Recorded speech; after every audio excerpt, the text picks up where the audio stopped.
Gaurko eskualde arteko mahai honetan indan ebaluazio modu bezala nik izango nuke oso positiboki ikusi dela 4 urte hauetan indan ibilbide hau.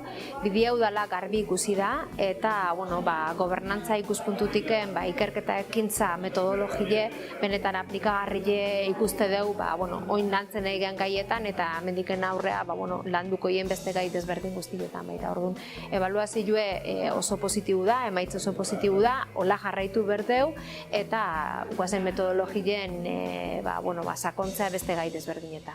Galdetzen diezu sensazioagatik, eta nik esan beharko nuke horien arte beti hau da 3. legealdia, hasi ginela prozesu martxan jartzen, eta aurreko 2 legealditan eta nahiko aldaketa politikoak izan ditugu gobernua osatzen zuten partido politikotan, baina beti kezka zen eta emaitzen ondoren, elekzioen emaitzen ondoren zer gertatuko ote dan. Eta nire uste hontan, eta azkeneko bilera honetan ari ikusi dela, horrek ez gaitulak kezkatzen, ez aldundiko kidei, ez garapen agentziko kidei.